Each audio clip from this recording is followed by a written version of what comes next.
All right, good afternoon, everyone. My name is Alyssa Schwenk, and I'm the Director of External Relations here at the Thomas B. Fordham Institute. I'm very excited to welcome you here today to discuss millennial opinions on education reform. And I'll just note that when going over the final touches yesterday, Mike Petrilli did make a crack about millennials not committing to anything, so I'm especially heartened to see such great turnout. Mike's bad Gen X jokes aside, when we, along with the Walton Family Foundation, began to put this panel together, I jumped at the chance to moderate this conversation because as the token millennial on Fordham staff, I'm frequently explaining Snapchat, Slack, avocado toast, the correct pronunciation of LaCroix, dating apps, Beyonce, abbreviations, and selfies to many of my coworkers. Once, very memorably, I had to explain Twitter to check her fin. Despite the ribbing and the stereotypes, though, the fact remains that millennials are now the largest generation in the United States, with 75 million members between the ages of about 20 to 36. We're increasingly the teachers, and even more increasingly the parents, in American schools. We're the most diverse generation in American history, with a progressively more active voice as voters, community leaders, advocates, and elected officials. And the experiences that shaped our formative years, from the birth of the internet to the 9/11 attacks and the No Child Left Behind era testing to the 2008 recession, have been unlike the challenges and opportunities presented to any previous generation. Given these differences, it made perfect sense that our friends at Walton, FreeOp, and Echelon Insights wanted to probe what exactly millennials think about education and education reform efforts. As the first generation to grow up with a reform-minded education system, will we be as supportive of initiatives like school choice, teacher evaluation, and results-based accountability? How do we really feel about equity, funding, and social justice? Are we satisfied with the type of education that we received? And what sort of schools do we envision for our children? And how do those cliched tropes that so many people make fun of us for, our need for personalization, choice, and flexibility, our optimism that we can do and be anything, and our sneaking suspicion that we weren't particularly ready for the challenges of 21st century adulthood, impact our understanding of the opportunities offered by the American educational system? The answers to these questions will shape the size, intentionality, and emphases of the next 20 years in education reform. Given that, it's likely that we should start understanding them. Luckily, to help us do so, we've got an all-star panel today. First up, we've got Kristen Solti-Sanderson, the co-founder of Echelon Insights and the author of The Selfie Vote, Where Millennials Are Leading America and How Republicans Can Keep Up, as well as the author of Millennials and Education. Leah Cruzy is the founder of Allies for Education Equity, a nonpartisan, grassroots-funded political action committee, as well as a district-based parent of a young child. David Murray is a member of the Prince George's County Board of Education, a former student member of the Maryland State Board of Ed, and a teacher at Rocket Ship Rise in Southeast DC. And Mendel Grinter is the founder of the Campaign for School Equity, the former state director of Baylor in Tennessee, and a member of Forbes 2017 30 Under 30 in Education. To kick us off, Kristen is going to give us a brief overview of what she found, and then we'll dive right into the discussion. Given that this is not only Fordham, but a discussion on millennials, we do have a hashtag. It's hashtag #EdReformMillennials if you're following along online.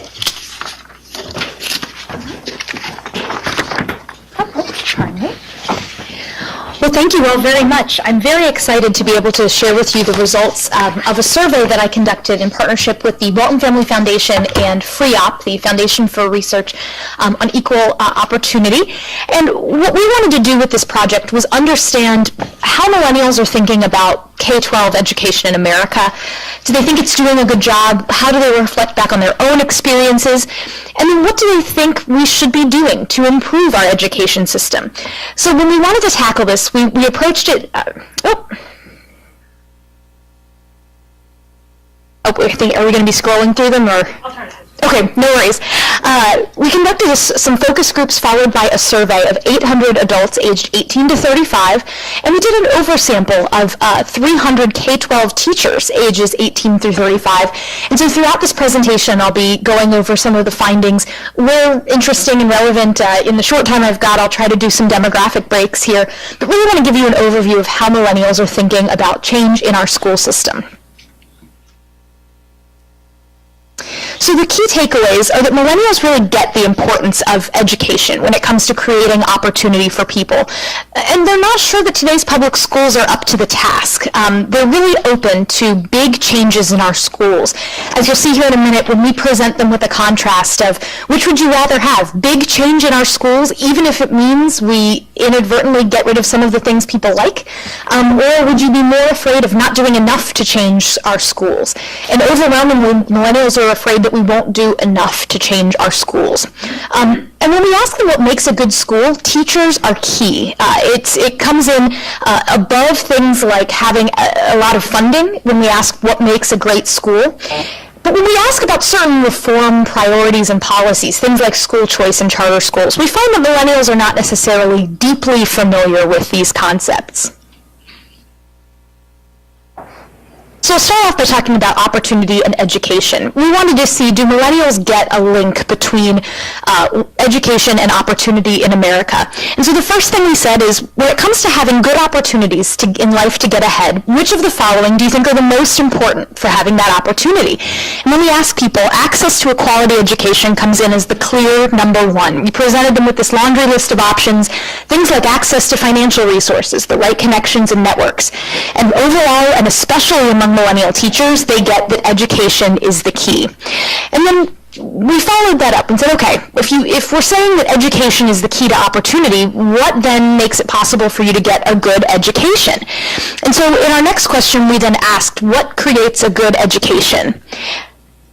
What are the factors that most determine whether a student has access to a quality education? And we find that it's a mix of two factors: the financial resources of a student's parents and the work they're willing to put in. That for most millennials, it's not an either-or. Students have an active role to play in ensuring that they are taking advantage of the opportunities in front of them, but also that you can't deny that there are structural factors, that there's the role of who your parents are that will play a big role in whether or not you have the opportunity to succeed.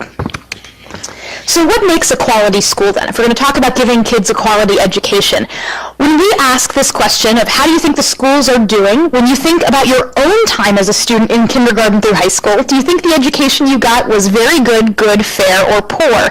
And the results here are pretty good. Most millennials feel pretty good about the education that they received.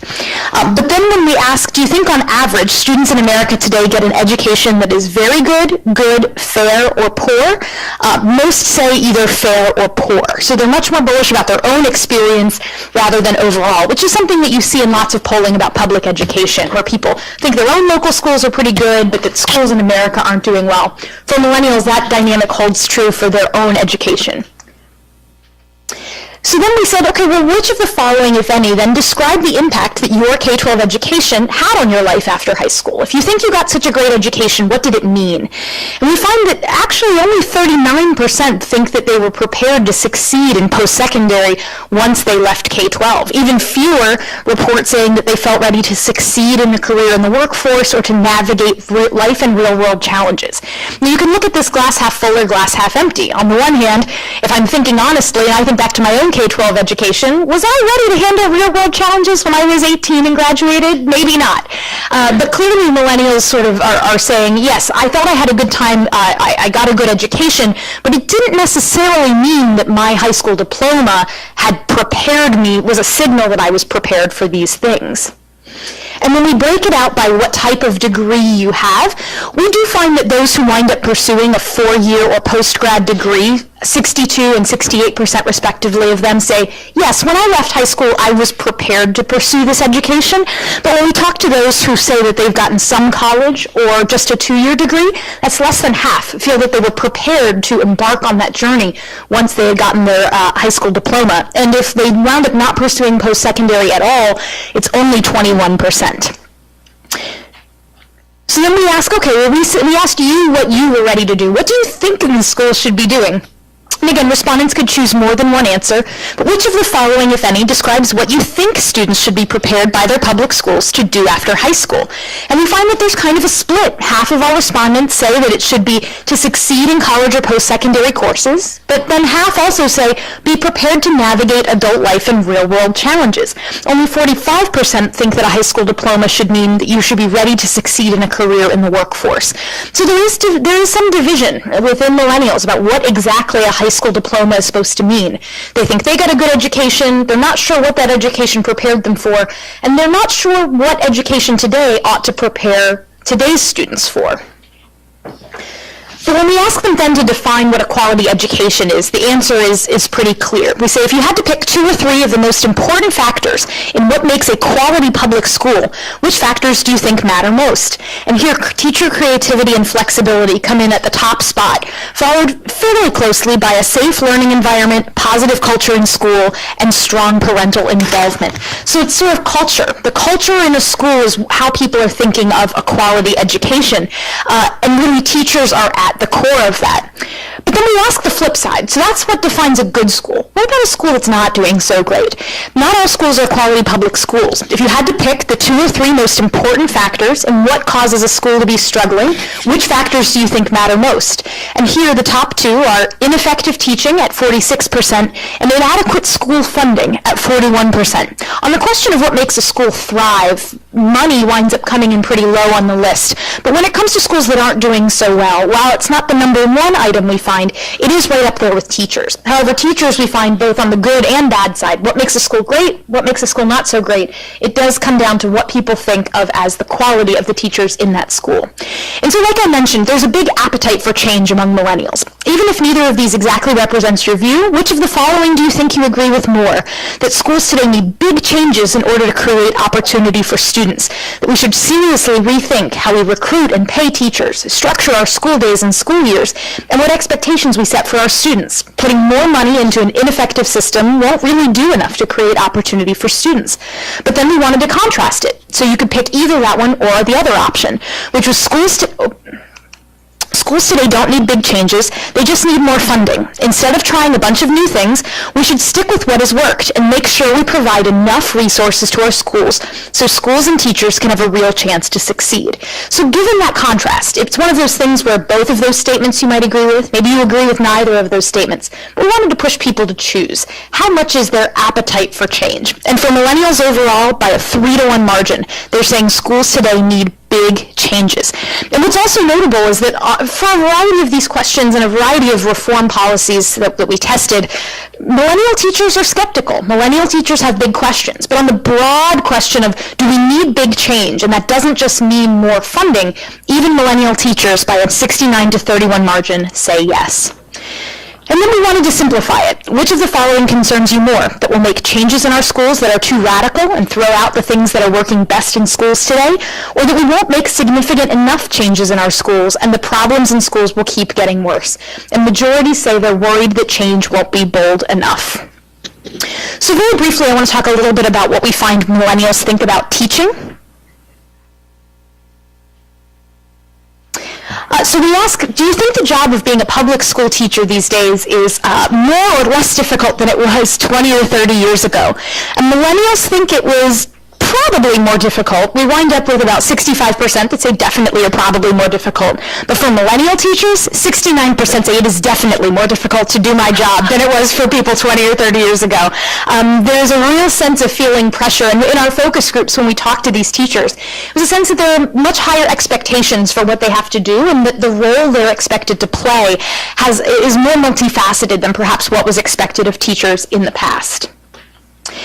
And so then we tested a handful of policies related to teaching. So this one on alternative certification, we asked, which do you agree with more? That it should be possible for someone with real-world experience, but without an education degree, to become a teacher, because we need people from career fields like science and engineering to be able to educate students. Or it should not be possible for someone without an education degree to become a teacher, because we need to make sure all teachers have extensive training in the profession of teaching. So millennials overall lean slightly by a 60-to-40 margin, saying people should have the ability to become a teacher even if they don't have an education degree. But for millennial teachers themselves, they're pretty split on that, with a slim majority saying, no, you should have an education degree in order to be a teacher. So it's one of these questions where on some items, millennial teachers look a lot like their peers who are not teachers, but on others, millennial teachers clearly come with a sort of a unique perspective, and this is one of those issues. We then asked specifically of teachers 2 questions pertaining to compensation. We said, Which would you rather have, a pay scale that sets compensation based on a teacher's length of service and level of degree or degrees earned and steps up each year? Or would you rather have a pay scale that sets compensation based on a teacher's demonstrated ability through evaluations and their students' progress each year? And 77% of the millennial teachers chose a step system over something that was more based on things like assessment and evaluation. However, they are open to changes in compensation when it comes to retirement. We asked a question pertaining to pensions. We said, which would you rather have, a 401k or other retirement account that is portable, meaning you can take it with you to your next job, and it doesn't have a requirement for a certain length of career, 65%, compared to a traditional pension that vests after 10 or more years of service at only 21%. So then school choice, and as we'll see with those school choice and charters as I go through them quickly, millennials don't come to the table knowing very much about these issues. When it came to school choice, we sort of opened up our focus groups by asking people this question, what do you know about school choice? And then in our survey we asked it as well, and we found that, first of all, they kind of get that right now the way students are assigned to their school is based on where they live. We ask people, what do you think determines which public school a student attends these days? And 69% say, it's where you live. But then we say, what should be what determines where a public school student attends? And we find that the number drops off. It goes from 65% to 29% who think, no, it makes sense to go to school in the neighborhood you live. Whereas when it comes to the preference of the student's parents, we see that rise up to 44%. Now there's a sizable chunk that answered this question. I'm not really sure. Because it did, we found in the focus groups, create this interesting tension. People would not come out and say, I'm a school choice supporter. But when they really thought about it, and they thought about the fact that maybe they had to move to a new neighborhood so that their kids could go to the school they wanted, they really began to kind of reflect on, is it right that that's how we do these things? And so watching that tension unfold was fascinating, and we were very excited to ask about it in the survey. So as I mentioned, millennials are not terribly familiar with the concept of school choice. It's nice that they're so honest about it in this survey. Sometimes people in surveys overestimate their knowledge of things. But here we have only 14% of millennials who think they are very familiar with school choice. What we did was we then sort of followed it up by giving a little bit of a definition. We said school choice means that a student can choose to attend a different school than the one for which they are zoned. Instead of being assigned a school based on one's neighborhood, students would be able to apply to attend a different school in the district. And after we provided what we thought was as neutral a definition as possible, we found that there was a pretty significant uptick in positivity towards school choice. That initially, once people say, I don't really know that much about it, and we ask them, okay, knowing what you know, are you positive, neutral, or negative on school choice? We found that 37% said they were unsure at first, another 26% said I'm neutral, only 27% at first said they were positive. But after presenting that definition, positivity goes up to 50%. Neutral is still 30%, negative only at 8%. So really, for many millennials, they don't know much about school choice, but the overall concept is intriguing and potentially appealing to them. And then we tested some message contrasts. So in this one, again, presenting these two butting heads issues in a debate.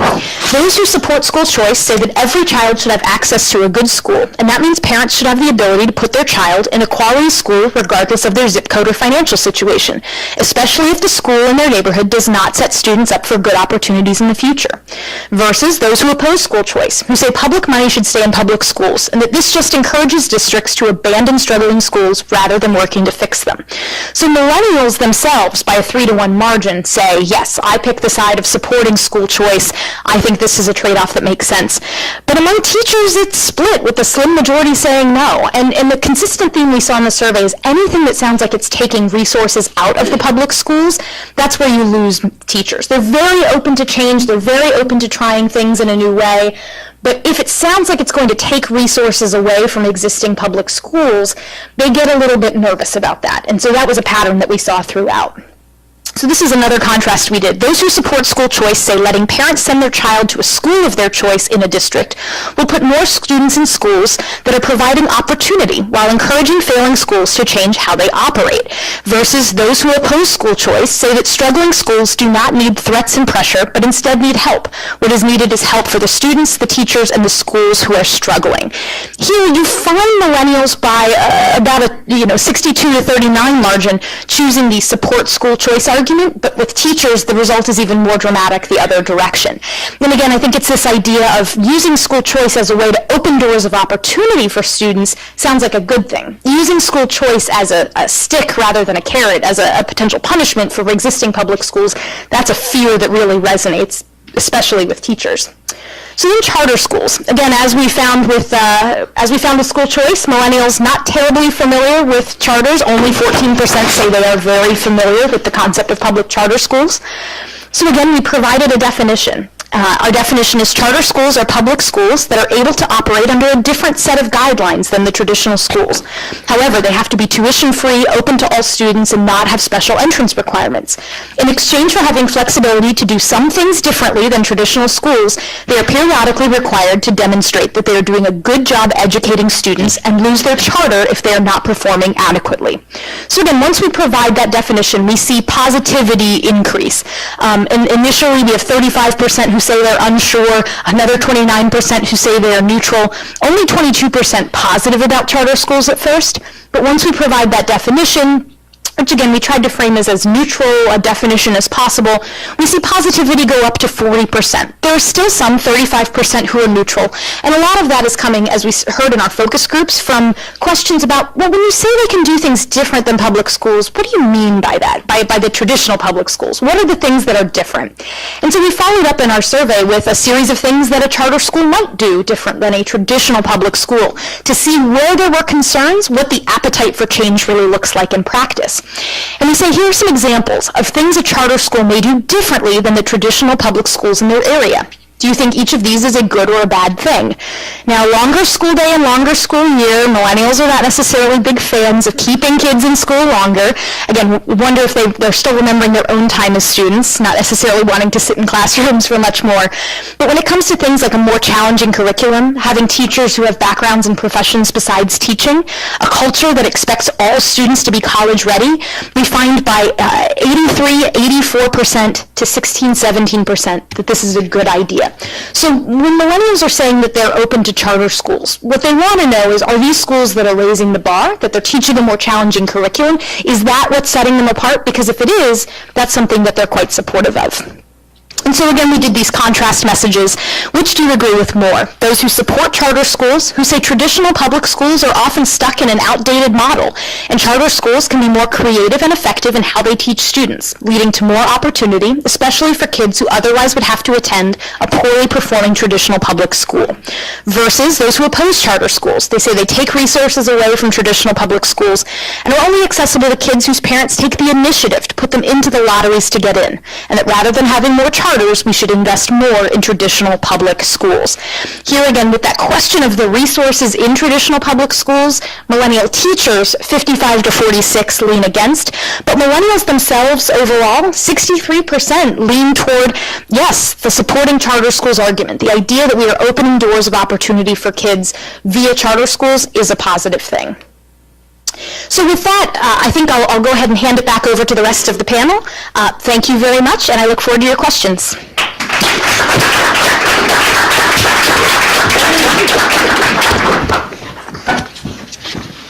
All right, a quick transition here.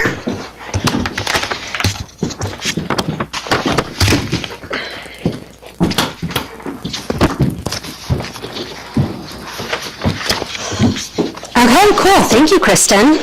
So I guess my first big question for you is, the kind of, my education was great, but I don't think the education system in general is great, has kind of been, borne out in a couple of other polls. We've seen it in EdNext, we've seen it in PDK. What makes the millennials' opinions on education particularly distinct as a generation compared to older cohorts? Well, I think one of the things that's really interesting about millennials is that for them, they're still so close to when they were a student in school. So, unlike someone who maybe they were in public schools 30 years ago, and you might have a romanticized image in your mind of what that was like. For millennials, some of them were just in a classroom not many years ago.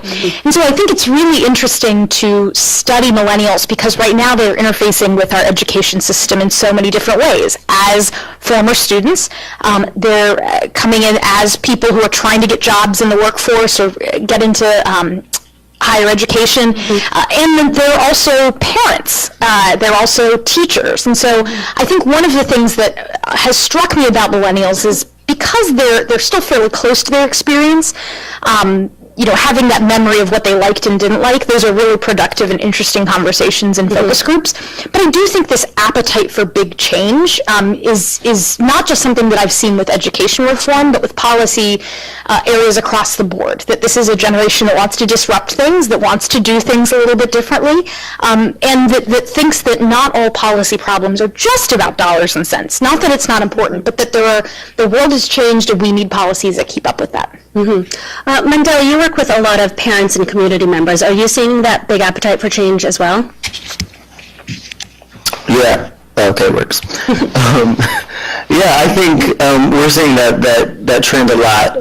And thinking about the question that you just asked, Catherine, which was like, I think a lot of people, you're right, like older generations romanticizing their experience in education, thinking about the good old days, whereas I know myself and my friends, like it was just that recently, and we're like, it might have been good, we appreciate the experiences of it, but if you were to take that same education and give it to a kid today, right, we see that as kind of unacceptable. We kind of need more, and we know that just in these short years since the time that we've been in school to now, the world has changed significantly. And so, when we were going off to college, it was great. It was still, a bachelor's degree. But in the few years that we were in college and out of college, it's become increasingly difficult for people to enter into job markets. And so understanding that and having that little bit of knowledge, it's like, okay, we actually need more. And I think a lot of parents in general always want to see amazing new things happen. Every parent believes that their kid has the potential to do anything they put their mind to. And so you find a lot of parents like, I want to see more. I need to see more, especially those who are young millennial parents who can make those connections. And I think that's just another range of emotion. Yeah, Leah, as you start to navigate the system as a parent, what kind of changes are you seeing in the system and how you approach kind of education reform challenges? Sure. Thank you. And I first want to thank Fordham Institute for gathering this today and inviting me to be part of this. I am, according to Facebook, technically ex-ennial. I am 36 and a half years old, so technically I would not have been part of this survey, so I see myself as somewhat proximal to this. And I'm also looking at this through two lenses. I am a tried and true education reformer. I have lobbied on this stuff at the state level in lots of different places, worked on this at the national level, but now I'm going to be entering the DC lottery this year, so that will be the cocktail party conversation this year. I have a 3-year-old next week. So I think about this in two ways. One is, I agree about some of these findings in that education is so personal. Anyone who's done advocacy work on the ground knows that our perceptions of what public education is about, or even just K-12 education, whether or not your experience of it in public, is so personal. It has so much to do with your experience and perhaps what your parents' experience have been. Something that is extraordinarily different for this generation than the one before is that 40% of households now are the woman is a primary breadwinner. So I read through some of this and I'm thinking about transaction costs. I'm thinking I can appreciate now as a parent entering the system in a way I couldn't when I was lobbying on this stuff, the importance of proximity. And so my husband and I are thinking, all right, we're going to have 12 schools to list on this application here in DC, and yes, I want to go to Yu Ying, the Chinese immersion school, but our district school is around the corner. It is tantalizingly close, and right now we're sweating the 15 minutes of how we're going to make this possible. And I hear this thing about longer school day and longer school year, and I'm thinking the 50% who are opposed don't have kids yet. Because I love the idea of my kids school for a little bit longer, and maybe a longer school year, maybe helping, because in the summer we're going to have to figure out week by week what we're going to do to make sure it's scholastic and enriching and all that stuff.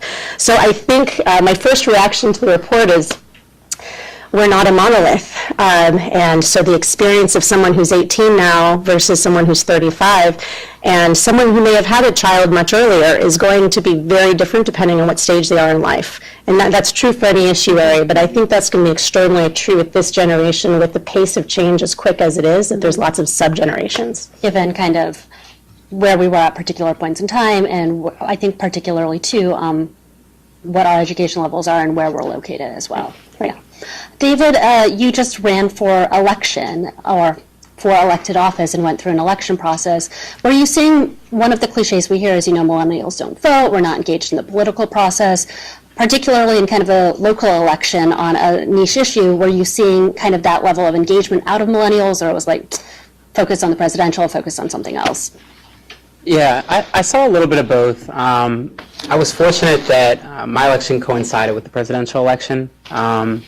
So the engagement wasn't there so much for millennials with the school board elections, with local elections. They were there to vote for president and found out they were voting for school board. But I don't think that that's unique for millennials. I think that if most of us were to ask our parents who their school board member is, who they voted for in the last school board election, they couldn't tell you.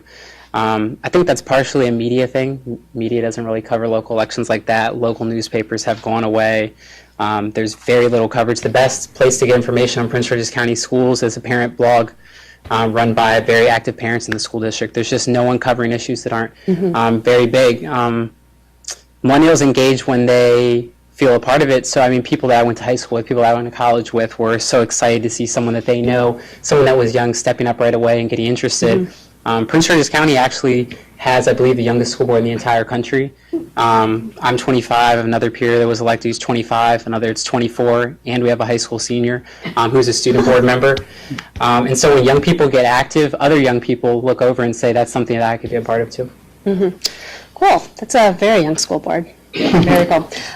So when I kind of read the findings of this report, I'm kind of like, this is kind of pessimistic. There's a little bit of the kind of system is rigged sheen that we've heard a lot about in the last couple of years. Kristen, am I kind of being too fatalistic as I read this, or is there some sort of like kind of inherent pessimism in the ways that millennials are viewing education? So I think there is a lot of frustration, but not necessarily pessimism. So frustration is, again, not just something you're seeing in education, but in all sorts of sectors where millennials are going, you guys have been doing this one way for decades, if not centuries, and it's time to try things different. So you're seeing it with, let's take something like family structure. The nuclear family looks a lot different for millennials. Whether they're choosing to get married or not, what that looks like, when they're choosing or not choosing to have kids, that sort of thing all looks different. The way millennials look at religion and faith, that's a lot different than their parents or grandparents. So I think there's frustration with many existing institutions, or the way things have been done, and an appetite for trying things new. But at the same time, there is a level of optimism. I will ask a survey question that's very common is, do you think that your generation will be better off, or do you think that young people today will be better off than generations in the past? And millennials are in some ways the most optimistic on that question, that their grandparents think, oh gosh, the kids these days are in so much trouble. But millennials themselves think, we got a lot of tough hurdles, we've been handed some tough stuff, some systems that aren't quite working. Right. But there's a great deal of confidence in ourselves to be able to fix it. And so that kind of balances out. So instead of pessimism, I would say frustration, but also optimism. I like that, frustration, but also optimism. Kind of regarding that those systemic challenges and that frustration at these larger systemic issues that we're facing, how are we seeing this play out in education on the ground, sort of at the parent level? Leah? Repeat that. Or just in terms of the systemic issues that we're seeing with systemic racism, structural issues kind of outstanding that are, I think, very frustrating and very big. Like, are we seeing that kind of impact the day-to-day experiences in communities on the ground with families, with parents across the country? Okay, thanks for that. I'd say that my sense is there's a lot of reflection going on. So I have a niece and nephew here who attend a charter school in DC who are in second and fourth grade, and I look to my sister and brother-in-law's experience and the kind of what it's like being a parent of a kid at those ages. Because back to the subgeneration thing, your experience and what's most important in front of you has so much to do with what the constraints and priorities you have right in front of you right at that moment.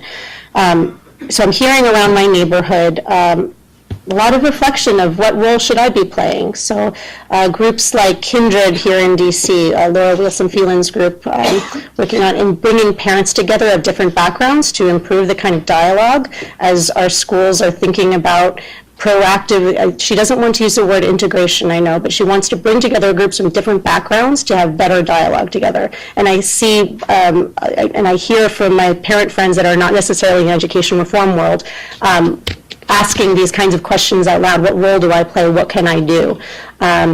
So I hear that, and I'm certainly hearing that in the context around the lottery of, okay, do I just want my in-boundary school or not? So I think there's a lot of reflection, discussion, but the DC context, I want to underscore, is very unique compared to what millennials and future policymakers, in many cases current policymakers in other parts of the country are having. I think in most places, the kind of conversations we're having around what kind of school do I want my child to be in, what kind of environment do I want them to grow up in, may be very different because there isn't the element of choice that we have. Mendel and David, you both work in slightly different contexts with the policy structure. Are you seeing a similar type of reflection happening with parents and a similar type of conversation?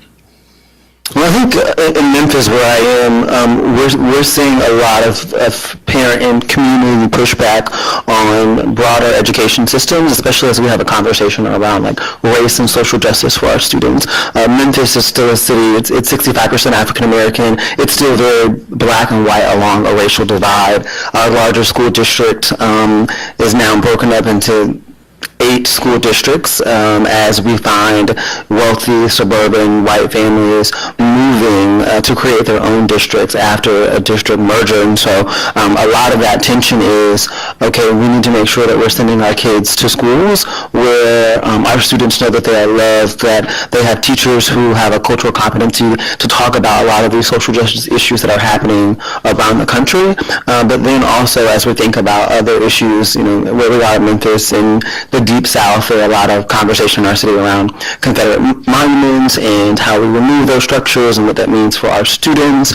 When we're talking about, a legacy school district now being broken up, we have to have conversations with students about like what does that mean? How do they internalize that, knowing that, okay, all of the white kids in the district are now moving out and they're moving further out. And so that's a lot of the conversation in Memphis parents are having is like, how do we have these conversations? How do we push back on a system that continues to want to operate in the same kind of systemic way it's been for the last 40 years, knowing that it's a different environment and our kids are going to school completely different. So We've been having kind of a national conversation around social justice, well, obviously for the last couple of years, but if you go back, 50 years to the Coleman Report, we knew in the 60s that the outcomes for children of color in this country were not what they were for their white peers. What are we seeing changing in the conversation around achievement gaps, around opportunities and equity for students, given kind of the new conversation or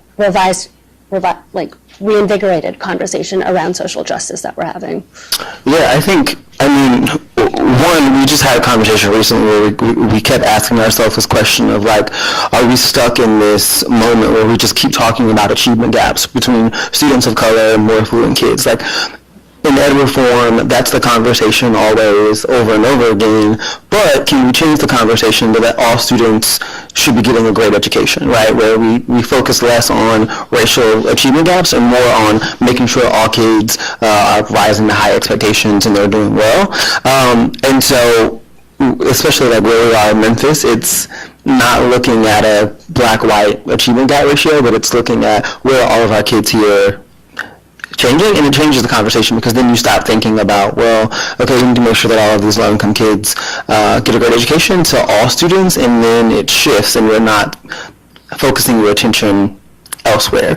And so I think when we talk about social justice, like adding that into achievement gaps, I think it's more about making sure that kids can see what's happening around them and we're not ignoring it, right? Too many times in ed reform, we talk about issues where we talk about our work, but we don't talk about kind of what's happening around our students. So at the height of the Black Lives Matter protest in recent years, I know me personally, I was like, okay, where are all the ed reformers who are championing each and every day for choice and equity? Like, we need to also be saying we need to make sure that our kids can go to school and at least be able to talk about it. That if a kid in his classroom is going to say, hey, I have a question about this is how I'm feeling, that's nurtured, it's talked about, and we can move on. But students don't have to suppress that during the school day to fit into like a school structure.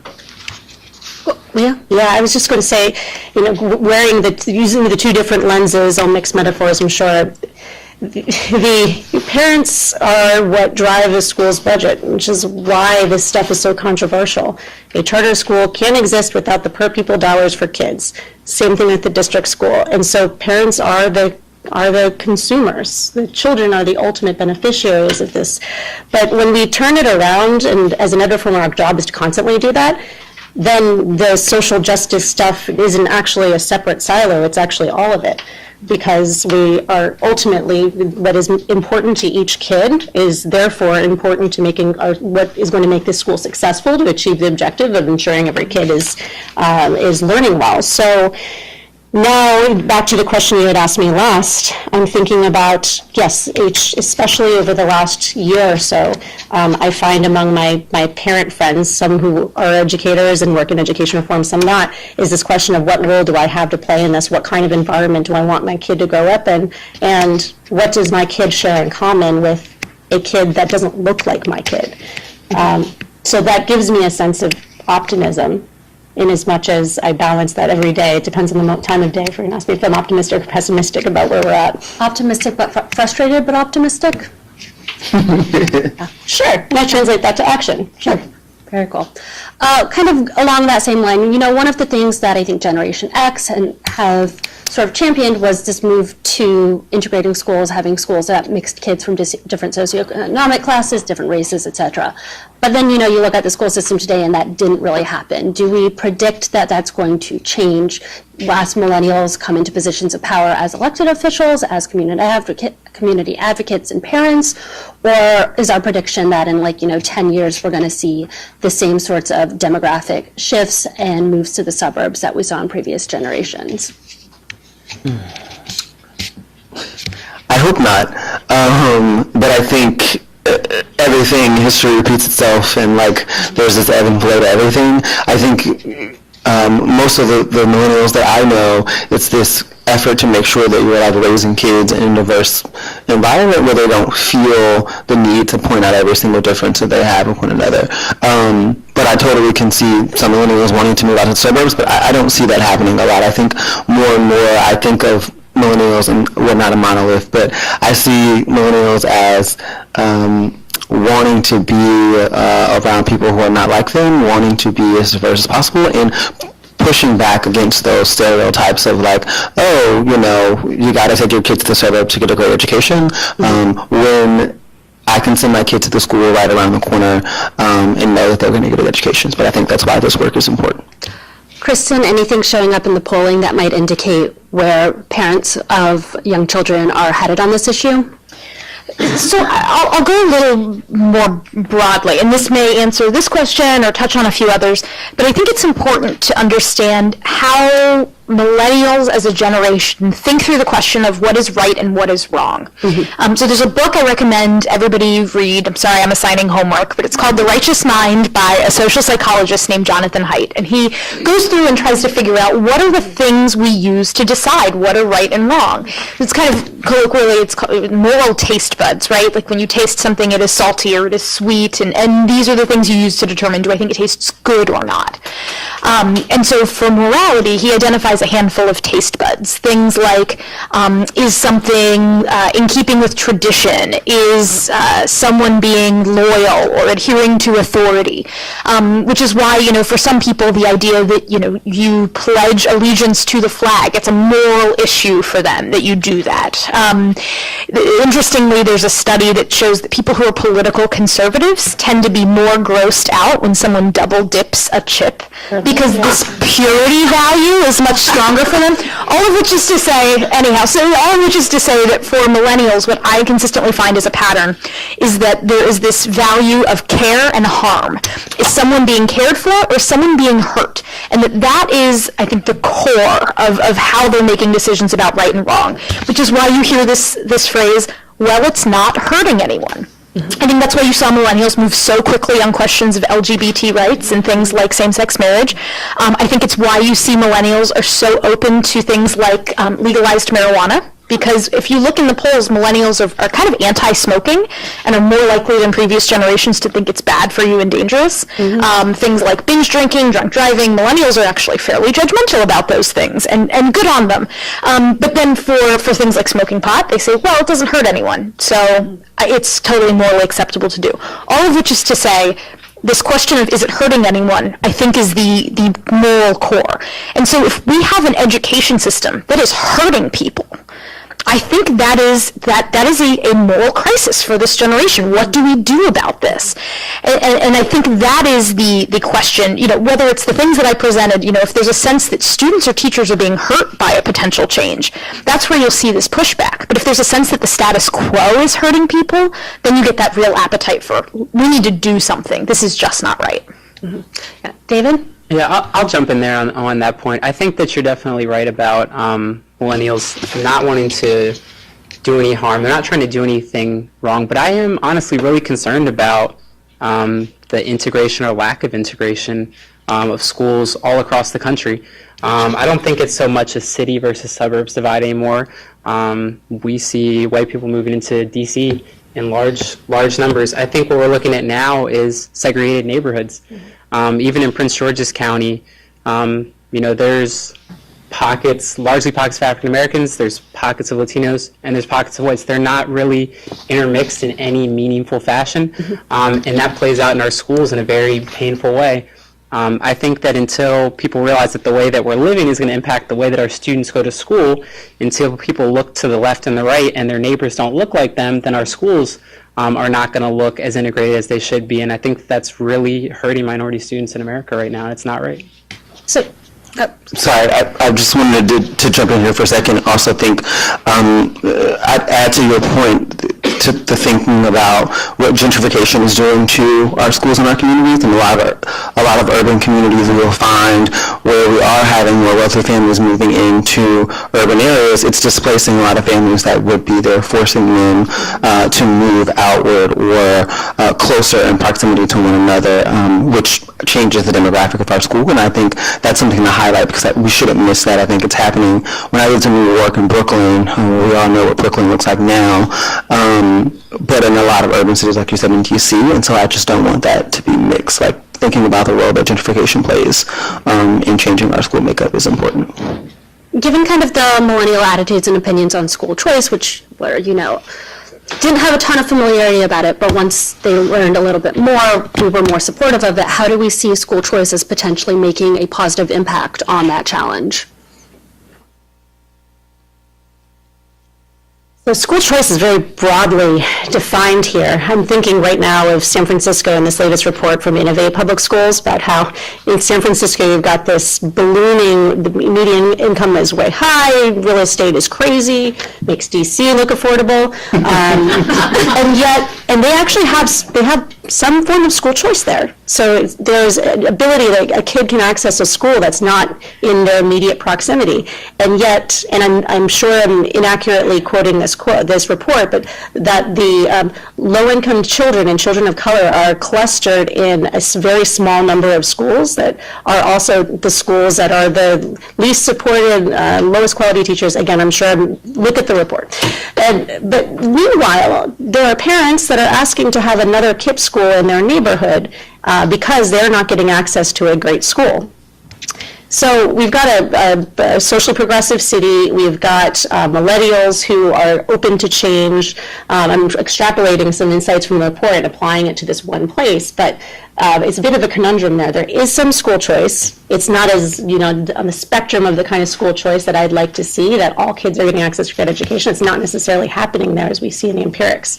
So there's clearly some room for progress there. And that's not to speak of the smaller mid-market cities that aren't one of the kind of ed reform cities where we've got lots of access to choice, maybe a handful of charters, but then we're not yet there in quality. So there's a lot of room for improvement everywhere. We're in a uniquely positive place in it in DC, and yet we're still not at where we should be in serving all kids.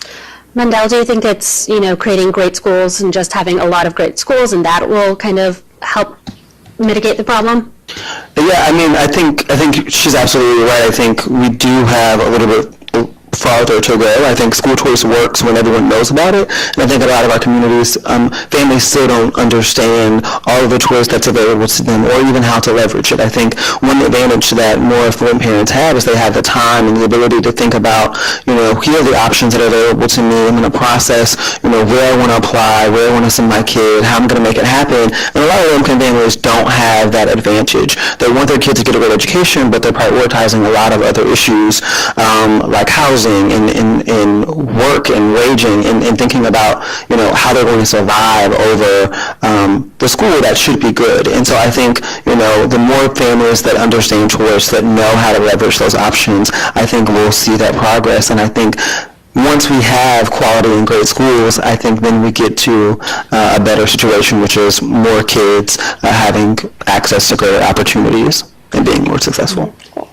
Kind of along that tack, one of the hypotheses that we've been floating around the office is, people who were raised in kind of the 80s and 90s when there was a lot of communication messaging about crime and the dangers of crime, then kind of a lot of no excuses schools were built around that. And these days, those tend to be a lot more controversial. There's a lot more conversation around what a no excuses education does. What sort of generational touchstones do we see as kind of being absorbed into the millennial mindset that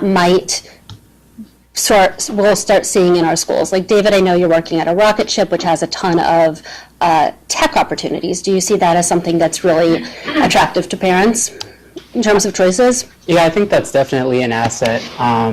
I think that particularly for households where you don't have a lot of technology access, for students at home, if you have 5 kids and 1 computer, that's not even a ton of access for a kid in a day. And so I think that schools that are able to leverage that to give students skills that they're going to need to be successful in career and college, and provide them things that they can't get at home, I think absolutely it's definitely an asset. Kind of along those career and college lines too, and the finding that millennials didn't feel particularly prepared for college and what awaited them in the workforce. What do you think, and this kind of for the group, what do you think we should be including in our education? Is it more technology? Is it something else that will help make kids feel more prepared? So I'm not sure that I think more technology is necessarily the answer, in part because, so the original name for the millennial generation was digital natives, right? I being at the oldest edge, this exennial group, I remember a time when we had the dial-up modem in my house, and in order to use AOL Instant Messenger, I had to tell my sister to stop calling her friends because I needed the house phone so I could use the line with the modem. Your AIM name in. Yes, very much so. Butterfly 2284. It was really needed to talk to her friends that day, and so. But for me, technology it's the world we've grown up in, right? We're very comfortable with it. And so do millennials think that we need a better understanding of how to use computers in order to thrive in the workforce? No. I feel like it's not in this research, but other research I've done, this idea that technology is this kind of cure-all in education, I don't find with millennials. Because for us, I don't need my K-12 education to teach me how to use technology. I've got my phone that, I'm on constantly. What I need K-12 to teach me is work ethic. I need to teach me how to think critically, how to identify good information, how to be able to write properly. I think that the basics are basics, but that doesn't mean that they're bad or outdated. I think what we need are for schools to use the best tools possible to teach students things, but I think when it comes to am I prepared for college, I don't think the deficit is, I would have been more prepared for college if there'd been more technology in my school, but I'd have been more prepared for college if the expectations had been a little higher and the curriculum more aligned to what I needed to succeed there. Those are pretty old school values for millennials. Leah, as you kind of enter the school lottery, as you go through start going through the school system as a parent, are you seeing those same kind of values as being the ones that people are looking for in schools, or are you seeing something else that's sort of resonating with parents choosing schools? So 2 different lenses. I know what we are constantly thinking about minimizing screen time. And I'm balancing that again to try to look ahead. And as much as I may complain at this stage in life, I think teenagehood is going to be far harder. And I've learned it. So I'm thinking ahead about there's an Atlantic piece from a couple months ago about this young people today facing much more anxiety and depression, lower rates of teen pregnancy, lower rates of drinking and driving. And so I'm trying to look ahead there because that's very different than the experience I had had. So when we're thinking about education writ large, which is inclusive of the school experience, my instinct is to go to the lessons that transcend so that she can build skills and be agile in a changing environment. But I do have friends who are very, more trend-setting with the use of technology, that are they have that New York Times VR thing at home and have their kids use it. And that's not a bad thing. That's just a very different kind of parenting approach than my husband and I are taking. And I have a feeling people may be going kind of one direction or another with trying to go more old school versus let's go way ahead and see what this cool stuff is. Mm-hmm. So sometimes curriculum, but also like for some parents, it's the technology angle. And then the technology could also, that input could also be like the appeal of immersion schools, language immersion schools, because these are things that we have an idea matter in industry and in the world, and we want my kid to be prepared for it. These are kind of inputs. So there are a couple of different approaches, and I see people, and I agree with this approach of being willing to think very differently about it, because we're going through different sequences, going through different steps in life in a different sequence than generations before us had. Cool. So kind of going into, I wanted to talk just super briefly about some of the issues and the issue verticals that were touched upon in the report. And we've hit school choice, but in terms of teacher evaluation, how we look at teachers, looking at how students perform and how well teachers, educate their students has been kind of one of those big things in education reform for the last couple of years. But do we think that this data indicates that it might be on the wane, that it's less important to parents now than it maybe was 10, 15 years ago? I don't think there's any doubt that millennials, and I would say most parents, expect that their child's school will succeed, that their child's teacher will help them progress, and that they'd love, as parents, to have information about how their child is doing. But I think we are the generation that grew up with a lot of standardized tests. I remember I'm in Florida. I grew up in Florida. I remember taking the FCAT. So we are now the generation that we were tested ourselves, and now we have kids of our own that are about to begin on this. And you can really think, okay, well, how much did the FCAT actually reflect how much I had learned? And I think we have not been sold as a generation on the idea that many of the assessments that are used in classrooms are the best way to make these determinations. But the problem is, without that, then how are you making these determinations? So we expect as a generation this like transparency and data and information about how things are going, but also have a little bit of a lack of trust in how that data might get generated. And so I think the big looming question is, will we as a generation figure out a way to measure education outcomes that we really trust and believe in? And I don't know if we have that yet.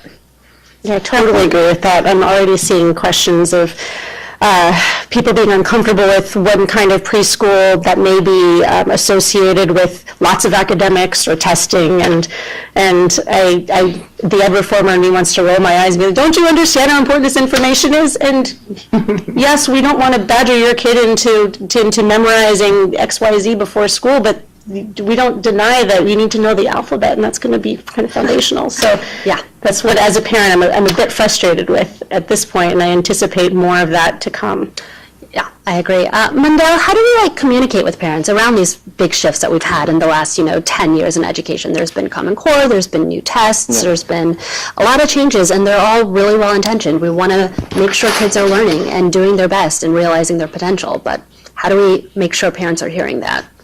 Yeah, I think a lot of it's like meeting parents where they are, in the community, engaging with them. I think especially for low-income communities, we always have this thing where we talk about like parents not showing up, but then we also don't really give them the space to show up and engage in a meaningful way. A lot of families and parents want this information. They want to figure out how they can be helpful, but they don't know. And so we hear a lot of parents, they have some of the same frustrations as a lot of teachers. They might feel like we're over-tested, and we need to kind of back off. I know in Tennessee, we've shifted tests at the state level a few times over the last few years. We have not found a successful rollout at all of the state tests in the last couple of years. And what we find is parents are like, they're just as frustrated. And so they're like, look, stop, let's take a second, let's like reset completely before we do this. And I think it's raising some good questions. So do we even need this? And so I think it's just communicating openly and honestly with parents. And I think having them present for a lot of these conversations would help as well. A lot of communities, they hate for things to be done to them, but like with them. So it's like, I know in Tennessee, one thing we suggested to folks at our state was like, let's sit down in like a focus group style and talk to different community stakeholders. Like, what would make this process better? You're selecting test vendors, which that's also been a disaster the last few years. But how can you have conversations with the community about this, and what can we do to help this be a smooth process? And I think on some levels it's worked, but it's still a lot of ways. It's a long way to go. So are you seeing the trust? Are we seeing the trust in kind of testing in standards and teaching like growing, or kind of still at this like trust but verify level? It's a trust but verify level. It's kind of like I actually no. It's I don't trust you until you show me that I can trust you level. But parents understand, right? A lot of parents will say, well, when I was in school, we had to do this, or we had to take a test, and a lot of parents naturally believe in a school, right? It's inherently good until it's proven otherwise. I mean, my parents, you couldn't tell them that my school was bad or that my teacher was bad. It was like they were right. They're the school. And so you have to actually prove that you're not to a lot of families. And when you do that, it takes a lot of work to get that trust back. David, at the school level, like how do you see that communication playing out with parents, particularly those who identify as millennials? Yeah, I think the parent piece is incredibly important. I think that as schools, we're probably tasked more than ever with needing to build parent capacity if we want our students to hit the outcomes that we need. So if you're working in a low-income community, and many of the parents did not go into college, maybe did not complete high school, we have to help work with them alongside their child in order to help them teach their child. I teach first grade. Even teaching some of the concepts that you have in first grade to someone who has not been in the first grade in decades is not easy. And so just sending them home with 30 pages of homework over the weekend, like the parent can give them the right answer, but they might not be able to walk through how they need to actually think about it conceptually and solve the problem. So I think that we have to get our parents, and our parents are at school all the time, but I don't want them in just to discipline their child, just to be there for behavior. At the end of the day, I don't want their child to just say I had a good or a bad day. I think that we need to be communicating with them on a weekly and a daily basis about what the goals are specifically for their student, what we're driving towards, and how they can help us. Because the school day, even if it is a long school day, and my school day is long, so we're at 7:45 a.m. to 4 p.m. With 6-year-olds. But the school day is still not long enough for them to get all the skills that they're going to need, particularly when they're coming to school already behind. And so I think we have to help build capacity in parents to teach their children. All right, cool. So we are almost at time for questions, but I have one more kind of whip around question, and it's two parts. I'm a former teacher. One, what do you predict as kind of the biggest change that's going to happen in education as millennials kind of grow up and come into our own? And two, what do you see as the biggest issue that galvanizes millennials in the next 10 years? So I'll merge the two. I'm sorry, I don't know if that's satisfying. I think this idea of having education that is personalized to students and using technology tools when available to make that more possible, I do think is going to be a big part of a big trend. We are a generation that is very used to customization. One size fits all doesn't work for us. And so, whether it's coming from a good place certainly, but that like my child is special and my child is unique and my child deserves an education that is tailored to them, I think is something that very active and vocal millennial parents are really going to be pushing. So I would expect, again, creativity and flexibility in teaching was the big thing we found in the survey. I think that mixed with we need to let teachers have the tools to really individualize and personalize learning is the thing that millennials are going to clamor for. All right. Cool. Leah, thoughts? I'm going to build on that. I agree. I'm trying to use that parent lens and think a couple years ahead once the lottery's worked out. That it's going to be this demand for how does this connect to real life? How is whatever I'm doing here going to make whatever is going to happen next, whether it's college and beyond, make it relevant to me and make me able to succeed in it? That's thinking from the kid perspective, but it's also the parent ushering the way in. That's still going to involve like timeless things. I'm thinking about exposure to text, good hygiene, good rest, safety. So I think we'll be trying to mix these things because, again, it's so personal. We're going back to the experiences we had and that our parents had. So we're going to be trying to blend those two of what our childhood had been like that was good and what we're being faced with in uncertainty of the future. Cool. David? Yeah, I think they're pretty on. I think it is about personalized learning, and I think that we now have more data than ever on students. I mean, even at the first grade level, like, you can tell you how many sight words, what letter sounds on what day, they knew what. And so I think that it is easier now to give students what they need in the moment at the right time. All students shouldn't be reading the exact same book when their reading skills, are at very differing levels. And so I think that because we are so data heavy, while it can be tedious, it lets us know where our students are at and what challenge they need to face next so they can keep growing. So I think it does come down to treating each student like an individual and personalizing their learning as much as possible. Okay, so personalization, and Personalization. No, I think you all laid it out pretty clearly. I think the one thing I see differently, or I see adding to that, is just changing the way we think about schools and districts now. I have conversations with my friends all the time about, district leadership decentralizing costs and staff as we focus more on getting more resources to teachers in the classroom. That means something has to shift at a district level where we're not putting a lot of money in people in places that we're always like, who are these people and like, what is their job function? So that's the only thing that I would add, but I think you guys hit it on the hammer. All right. On the nail. Cool. Okay, so now it's time we're going to open it up for questions. If you've got something, we've got a couple of mics circulating, so just raise your hand, let us know where you're from, and ask us your question.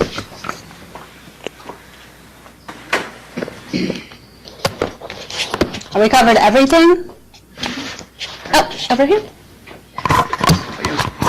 Hi, so I know all of you spoke on the fact that now people recognize there's an inevitable connection between social justice and education, particularly on the reform side. How is school choice being addressed from a social justice lens where, as was explained in the survey, many say that many who oppose school choice say that it allows these schools at the bottom to just suffer and the students that are left there are left at their just bare bottoms, and it creates a sort of trickle-down education system. How is this new social justice millennial injection into education addressing those schools in a school choice forward world? So I'd say I think it forces us to look at all low-performing schools, whether we're thinking about it in a school choice lens or even a traditional district lens. Right? The fact that we have schools who, in many institutions right now, we think about traditional district schools, the majority of our most ineffective teachers are going to be in low-income schools. Right? That we know that the data has shown that over years. When we think about school choice, you might say, the other side rhetoric might say, oh, they're cherry picking these kids, so the lowest performing kids are still stuck in these lowest performing schools. I think if we're thinking about it, social justice, we have to ask ourselves, why is this okay? Why is this happening? And then forcing us to act. I think choice, in a theoretical sense, gives families an opportunity to say, my kid's going to a low performing school, I now want to choose this high performing charter or this other school, and I now can do so. Mm-hmm. And I'd just add on to that in a way, and again, this is in a DC context, which is unique, but it makes the discussion almost easier, particularly if your in-boundary school is one that you, I guess either way, if it's one that you like and you want your kid to go to, then it's easier to put yourself in someone else's shoes and say, well, I'd want someone else to be able to access a school they feel good about. And that's a discussion that I've actively been part of now. And then otherwise, if your in-boundary school is not one you feel good about, then don't you want to be able to get a school that, so it's having the opportunity to put yourself in someone else's shoes, like the oldest advice in life, and yet if we can have a chance to live it, that's going to be the kind of impetus for change, I think.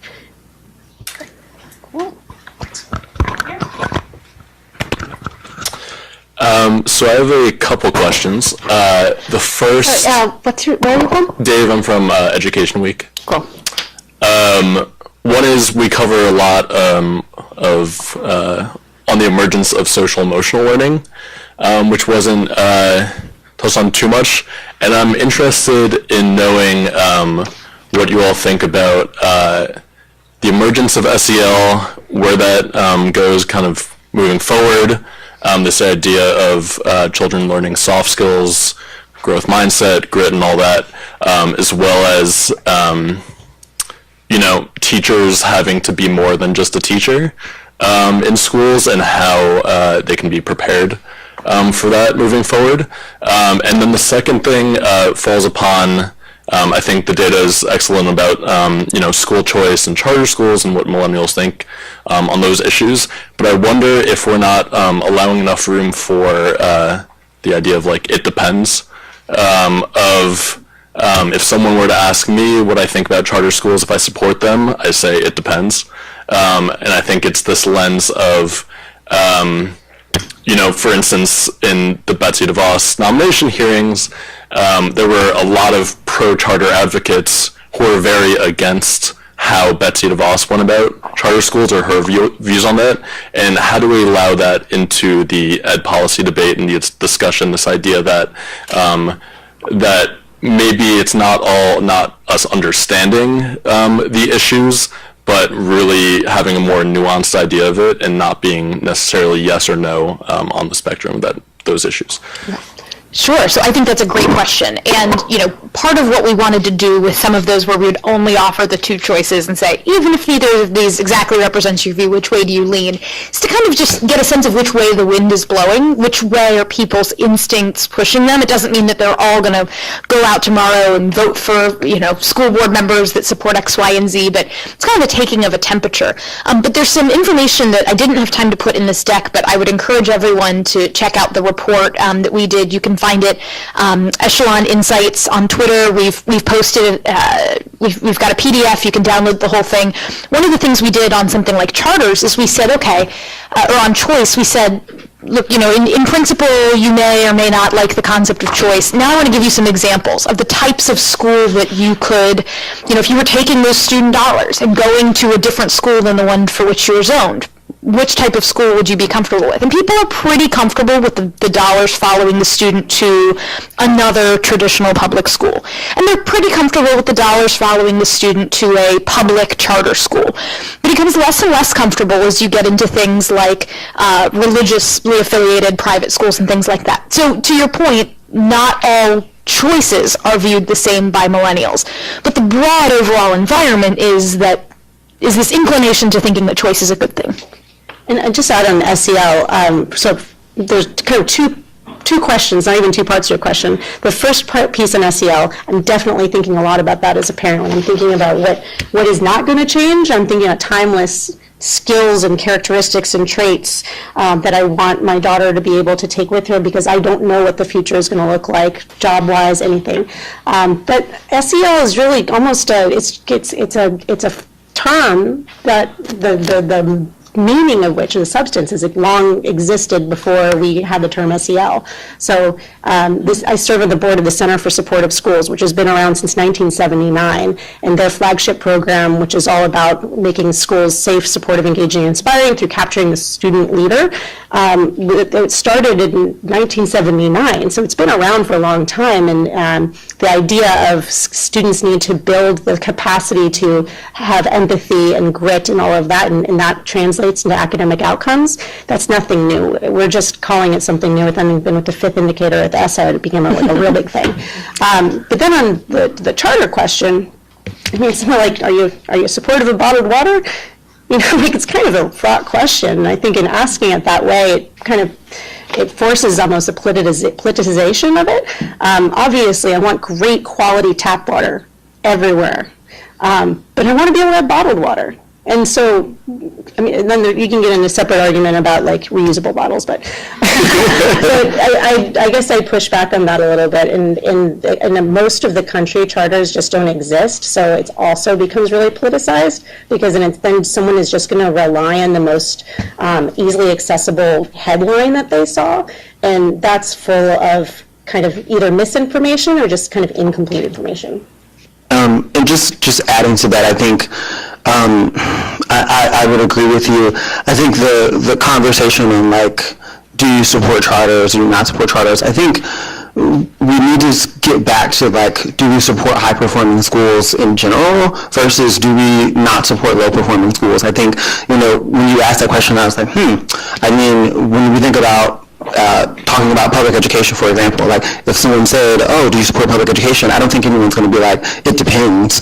It's either like, yes, I support public education and our teachers, or no, I might support some other approach, or I support it and, but I think I would agree with her point on that. I think let's focus the conversation on like quality schools versus low-performing schools regardless, because I think a lot of us in this movement understand that like there are good charters, there are bad charters, and like if it's a low-performing charter, it needs to be shut down, but that's true for any school. And then I think on social-emotional learning, I would just add that like a lot of low-income kids have like had to learn grit and grind their entire life. Like living in Memphis, we see low-income kids who are doing that every single day. I think this new focus on it a little bit, I'm a little curious to see like how we're going to teach kids this, particularly for like more affluent kids who are not really used to struggling in like the sense that a lot of our low-income kids do. And so how are we teaching them that's they can grow from that? I'm more interested in that. So I just wanted to add that. All right, over here. How's it going? I'm Ben Grove. I'm with Thompson Coburn, which is a education-focused government affairs shops. David, I actually had a question for you, just as a teacher, and Alyssa, if you want to chime in as well. Kristen mentioned that the millennial population is now becoming parents. David, how's it been responding to millennial parents? Have you noticed that they're more open to some of the new teaching methods? Are they being more flexible? Have you noticed anything specific? I'll say for the parents at our school, I mean, it's different in a place where you have choice because those parents have already bought into the culture, the people that are at that school. But I've seen a real trust from parents and a real supportiveness around echoing the themes of the school at home. So it's critically important that students are hearing the same message. It's very difficult to get students on the same page when at home mom and dad are like, yeah, what Mr. Murray says, don't worry about that. It leads to a lot of problems. But I've seen a real trust from parents and a real belief in like the quality of their child's teacher, which means a lot to us. And I think that we have that same confidence in working alongside of parents. And I mean, it really is a partnership. And so as much as they're entrusting us with their child, I think that, like I said earlier, I mean, we really need them in terms of that support at home and teaching their children at home. Yeah, and I'll just add, when I was teaching children of parents who probably qualify as exennials, and I think the thing that when I was talking to my own mom and she was like, what happened now, or like, you did what now, was just the way that I communicated with parents was the way that I communicated like with my friends and with my peers. If there was something that we wanted to talk about, I sent a text. If, something was going well in class, I would send a photo of what happened. I was pretty receptive to calls, and this was partly the school culture, partly my own just decision, but if someone called me at like 8:30 or 9 at night, like I would pick up, I would have that conversation. So I think the ways in which you can communicate with parents is different, for better, for worse. I've certainly heard some stories about, parents getting like 4:30 a.m. emails from teachers getting 4:30 a.m. emails from parents, things like that, which probably isn't good for anyone. But just the ways that we communicate, I think, are changing, and the norms around that are changing too. Yeah, I definitely piggyback that one. I talk to parents all the time, texting, throughout the day, and parents will reach out proactively. How's my kid doing today? What's going on? I'm taking pictures. I'm taking videos. I think it actually really helps in bridging the distance between home and school. It gets very small very quickly with technology. It's very easy to say, I'd hate to see you continue doing that because mom and dad are going to have to see you doing that in a minute. And then after that, they're going to have to come up to school. But it's also really helpful when we finish a guided reading session to say, who wants to hold up their book, and I'll take a picture and send it off to mom real quick. So it's really easy to get that positive buy-in as well. Like, let's do something good real quick and get under your belt, and I'm just going to shoot that off to your parents so that they know you're having a great day. I think I saw, yep.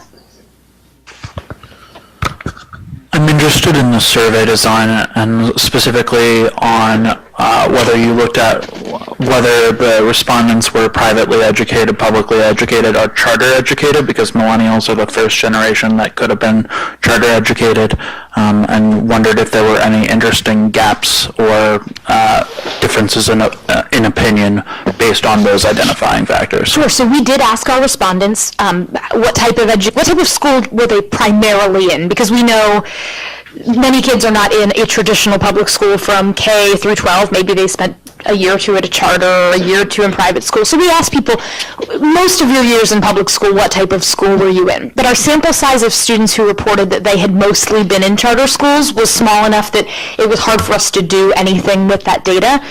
The sample size was a little larger for private, but also it was hard for us to disentangle. Are the results different because the demographics of students who mostly went to private schools are different, or are the results different because there's something unique about people that had that experience? So I would encourage you to take a look at the full report. I'm not certain that we actually did any breakouts along those lines, but we do have breakouts along the lines of education level, race, gender, those sorts of things, urban, rural, suburban, all embedded within the report. And if you have any other questions about methodology, we've got a pretty extensive statement in the report, and I'd also be happy to answer any other questions offline. All right, I think we have time for one more question.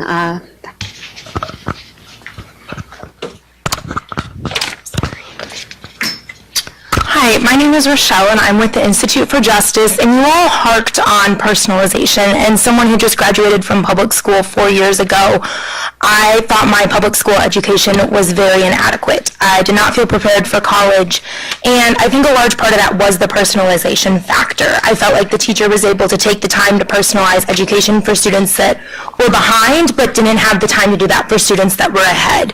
So obviously school choice, there is the ability for parents to seek out a more personalized education for their students, but is there a way to incorporate that in public education, specifically for those students that are a step ahead, but maybe don't have the means to go to a private school or a charter school or a school out of district? High achieving low-income students, one of Fordham's favorite topics.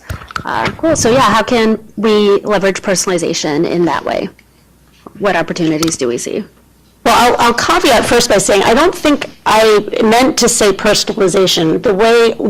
My point was education should feel relevant and applied to where kids are going and what the future looks like. That could take the form of personalization, but that actually doesn't necessarily have to. That could be rethinking curriculum, and the whole point of College and Career Ready of Common Core is to challenge kids to think critically and apply skills at a higher level of thinking and not just rote memorization. So that aside, I'm sorry to hear about your experience. I'm glad to hear you be able to speak to it now, and it sounds like you are speaking on behalf of others perhaps, which will make a difference for them. What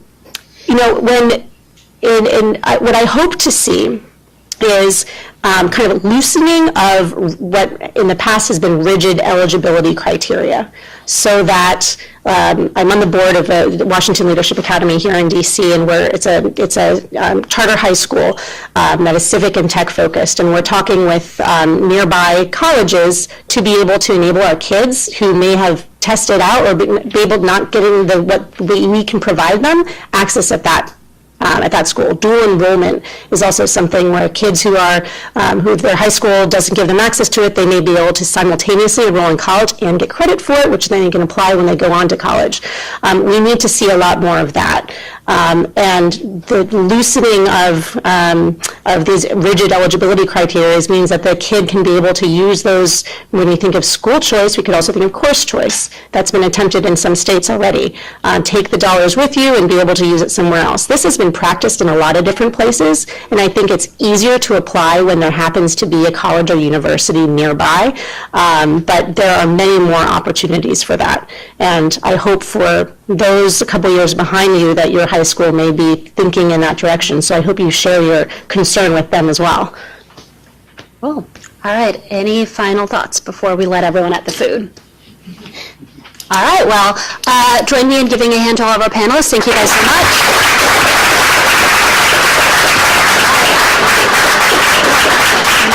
If you stick around, we have some beer, some wine, and obviously some appetizers as well if anyone's hungry. Thanks, guys.